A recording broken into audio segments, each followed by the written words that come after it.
Hello everyone, welcome back to one more whole video. This is another trip to the Bronze Age of comics. Got a lot of nice comic books, all from the dollar bin. Well, with the exception of the last four. The last four are not from the dollar bin, but everything else it's coming out of the dollar bin. And it's funny, last week I came out, it was the first time in years and really in years that I come out from my LCS with more than 3 new comic books. I think I came out with about 7 or something along those lines. A lot of money, amazingly a lot of money for just 6 to 7 books. It was just stupid. And then I go over the weekend to the comic book warehouse, and for the same amount of money, I came out with a stack of 60 some comic books from a beautiful era, which is the Bronze Age. Anyways, let's start here with Captain America 338. I remember reading these books a little bit back when they were printed in Mexico. The Amazing Spider-Man Presents, I think it was the title of the comic, or I don't know if they actually put Captain America as the title, but basically they had it was like Marvel 2-in-1 or Marvel Tales, I think. I remember the title. Well, they were different. They will flip between Captain America, Avengers, Spider-Man, and they will put different stories, squeeze them there. I believe this is the era when Steve Rogers stopped being Captain America and became a U.S. agent. But these are some great books. Not really. I haven't really followed Captain America too much in the latest years, but I remember reading these books back in the day, and I really liked them. That was probably my first introduction to Captain America. There are some great stories, great covers. I mean, this cover is amazing. Cap smash, and here you have it on the floor. I mean, this is pretty cool. This is really, you see the action in the covers. Similar to here, you see the action in the cover of what really was happening. Um, the covers now for comic books in the latest years, they're just pinups, really. You don't really see action. Just like this, Captain America and Nick Fury. I mean, yeah, it's a given.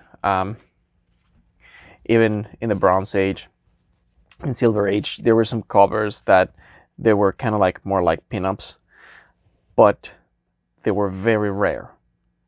Or compared to what there is right now, the majority of the covers from this era of the comic book and prior, they reflect part of the story that was going on. Now, they don't. They're just pinups.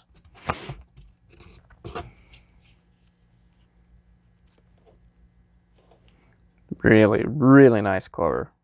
Really, this is really cool cover. But what about this one? Ooh, I love Red Skull. It's like almost every character that they have their nemesis. It's always good to see them in the cover. With Fantastic Four, I love to see Doctor Doom. With Captain America, I love to see the Red Skull. It's just pretty cool. And these numbers are from a run from Ron Lim. For those who may not know it, Ron Lim kind of like went dormant, probably in the late 90s, early 2000. I really lost track of his work. I mean, his most notorious work was done in Silver Surfer. He really, in volume number 3 of Silver Surfer, he really brought it up, and that was probably at the peak of his game.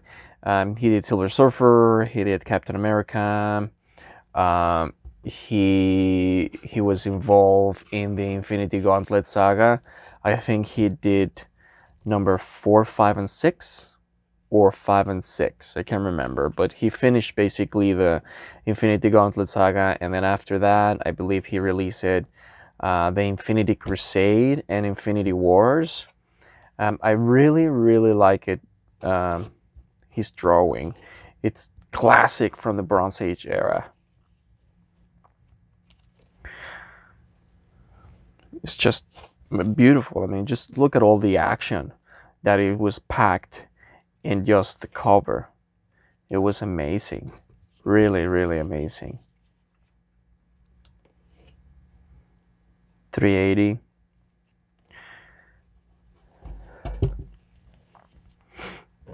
And then 381. I mean, this is really, really, really nice. I mean, all these books for just $1 each. 382.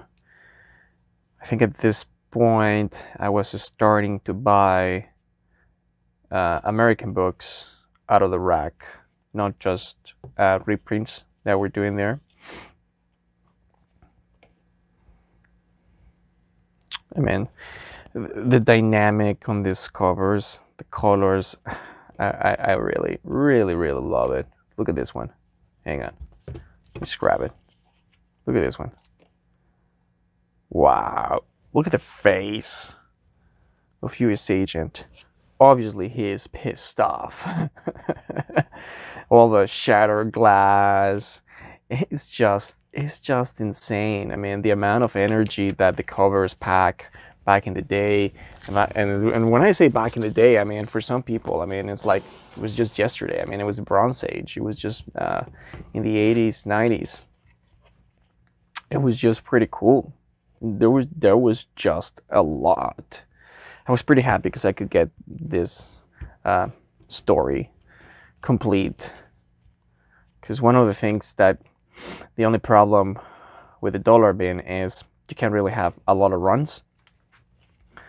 And there's a lot of still there out there for me to see, but I was happy to get this run. Starting to see our T-Bird in inking. I remember this one.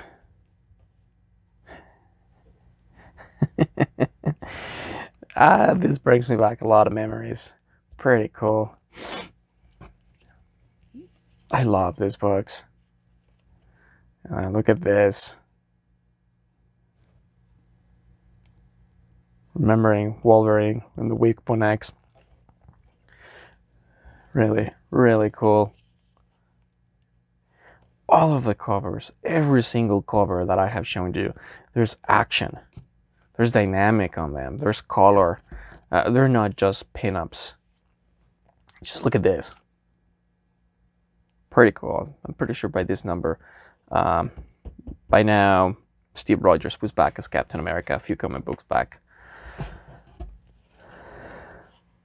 Now look at this. Now this is how Thor should look like. This is how the God of Thunder should look like.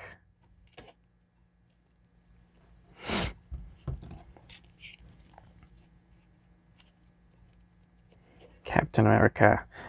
This reminds me of, what is it, Fantastic Four. Can't remember. It's very early, 13, 18, or maybe a little bit early, when they first encounter the Hulk, when they first battle the Hulk. And this is the last one of the Captain American run that I got. The first part of Galactic Storm. One of the longest. I mean, now they really do it. Now when there's a new saga or a new event, Jesus, now you have like 10 different miniseries that you have to get for the saga. But before that, they didn't span that much.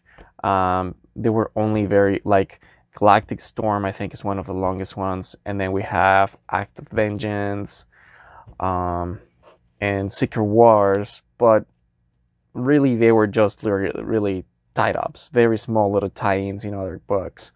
But this one, it was like 20 some parts, I think. I can't remember, but I'm pretty sure.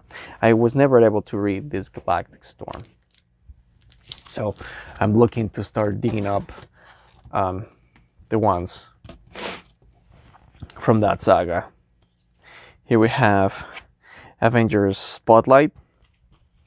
I think for this title, this is where it starts, Avengers Spotlight, with number 21, because before, I believe it's called Solo Avengers. Nice little pack of stories. I dig a lot this cover. I really, really like it. This one I thought it was funny. Never really thought seeing the Vision, and after this I'm gonna see Vision with different eyes. It's pretty hilarious. But look at this. This is cool. This is awesome. Look at this, Joey Husko. Very, very rarely I see Husko like this. Or at least me. I mean, probably a lot of people have seen it drawing like this and not a paint like he's used to. You're used to know him. But this, I found it that it was like pretty cool that I got it. Avengers Spotlight number 37. 38. This is not the best drawing of Tigra, really. Her face is a little bit more feminine. This, they put it too much of a cat. This is probably my favorite cover out of this run that I'm showing you. This is probably my favorite cover. Black Knight. You don't see much, but the fire of the horse, all the black background, the pose that Black Knight is with his sword. This is probably my favorite cover out of this run of the Bronze Age books. And then Avengers Spotlight, last number. This is where it ends. This is where this title ends, on number 40.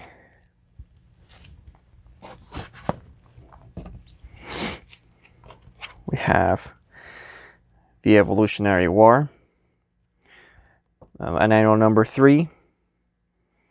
I'm missing some of this annuals era, so I was pretty happy to get this one. Pretty cool. And then this one, Thunderbolts. This title, it packed a lot of punch and impression in every comic book collector when it came out, because it was a new team, a new superhero team coming out, and then only to realize that all the superheroes are really just the masters of evil. Really, really amazing, leading by Baron Zemo. I remember when reading that book and looking at the last page, and I'm like, holy cow, this was cool. I mean, it's a given some of the bad guys, when they turn good guys in this book, they remain good guys. And now the Thunderbolts title it's being used a couple of series. The last Interaction, there were none of the original characters that came out. It was just with the Red Hulk, Punisher, Elektra, more like a cover-ups team. And but this story, I mean, Kurt Busiek, even though I don't like him too much as an artist now, more like a person artist, more like his work. But this is a really great title. I regret not getting these books earlier, because I remember seeing the early runs, like from 1 to 25 or something like that. I remember seeing it, and at that point I only bought number 1 and 2. So this time, finding these ones came nice as a plus. I mean, I may found more in the $3 bin, but I wanna dig first the dollar ones, and then after I can't find any more dollar ones that I want to get, then maybe I can jump to the $3 bins, because obviously the holes I want are gonna be like this. Even though I'm just gonna still getting great covers, great comics. I mean, look at this comic. Look at this cover. Pretty cool. Everybody walking away. Really good. If you get a chance, if you haven't read it, or if you don't know about it, I really recommend this series, The Thunderbolts, the first volume with Mark Bagley and Kurt Busiek. It's really, really good. Daredevil. This was a filler. I bought it just because I had 250 and 252. So I just bought this one. It was for $1, and it's John Romita Jr. It had an okay run in Daredevil.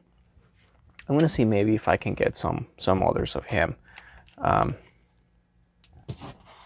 they're good. Got this Annual Lifeform Part 2 or 4. Never really seen this one. I don't know. The drawing here looks like there's a character, Solar, the Man of Adam, or something around those lines from Valiant. It kind of like gave me the impression that looked like just like that character, but all in all red. Really Solar, the Man of Adam, I think. Here we have Annual number 8, The Systemite, cover by Quesada. Really cool cover, really like it.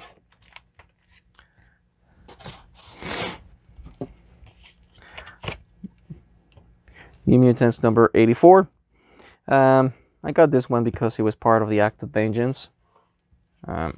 Right now I'm trying to dig if I can find everything from Act of Vengeance, Infinity War, Act of Vengeance, Infinity War, Inferno, all the tie-ins, if I can get my hands on them. And here we have some Punisher number 50. I mean, this is, look, this is a giant size comic and it only cost $150 back in the day. It's just amazing. I really love this cover. I remember owning this back when I was back in Mexico, and part of the collection that I lost in a flood. I really, really like this cover. Pretty amazing. We got number 50, number 51, and number 52. This cover was hilarious. It reminded me when Schwarzenegger made Kindergarten Cop. It's like, I found dumb that you put this super badass character surrounded by kids. In this case, you have Punisher surrounded by babies. I mean, come on. It's just dumb, but at the same time, I mean, it's kind of funny. All these Punishers are kind of like fillers from the run that I have from Punisher, because I have quite a lot of them. Then we have Punisher War Journal. I mean, look at this. No weapons, surrounded by militia. I mean, this is cool. Just the expression on his face. But look at this. Oh man. At the style of Apocalypse Now. Well, this is cool. I love this. Guys, how can you not love this era? This is amazing. There's all this shooting, he protecting a kid. This is an amazing era. Number 23. I think this cover is from Jim Lee. Jim Lee did, oh no, Andy Kubert. Sorry. But talking about Jim Lee, he had a couple of stories from Punisher War Journal. You may want to read them. I've seen them, I already bought them, but I've seen them quite a few times in the dollar bins. They're great. Punisher War, from Punisher and Punisher War Journal, early numbers, in the first 15 numbers, I think. There are a few sagas from Jim Lee. And you may want to find them. Again, they're in the dollar bin. I see them all the time. They're pretty cool. It's the last one. This is the last one of the dollar books. And then the last three, it's kind of like the cherry on the top of the cake. Here we have Darkseid versus Galactus, The Hunger by John Byrne. Really great. Great. I mean, this is... There are very few interactions between DC and Marvel. But this one pretty cool. Pretty cool. Just as I was showing this book yesterday to one of my buddies, he mentioned that apparently this story was done by John Byrne because a fan suggested it. We're not too sure about if that's true or not, but it's pretty cool. And then last but not least, just gonna go for I got some here. I'm gonna show you from 3, 2, and 1 up to my favorite cover, my favorite book of everything. So Alan Davis, Detective Comics, number 570. I love this cover because, well, we have Joker here laughing at Batman, and I love this the sign of the Catwoman from the Bronze Age. I mean, I kind of like it. I kind of dig it. It's kind of retro, like the 66, but yet it's very 80s. So it's pretty cool. And then here we have Detective Comics 572 from the 50th anniversary of Batman. This, I found that the interaction between Sherlock Holmes and Batman in this cover, I haven't read it. It probably has nothing to do with the comic book inside. Maybe it does. But really cool. I mean, 2 great detectives in the single cover. This is amazing. And then last but not least, the cherry of the cake. Look at this. Detective Comics 308. This is Silver Age 65, I think. Look at this. How much I pay? I paid $25 for this one. Beautiful comic for this era. This is beautiful, and I love this cover. Batman in flames, fighting another guy who calls himself Flame Master. Just the colors of it are truly amazing. Truly amazing. I mean, I was drawn like a magnet to this book. Amazing. I mean, they had a lot of great detective comics, but this is standard out of all of them just because of the cover. I found it really great how they're battling, all engulfed in flames. The yellow, the orange, the red. It's really good. I love this book. And that's it for today, guys. I mean, as you can see, with just $1 you can buy now great books. See you later, guys. Cheers.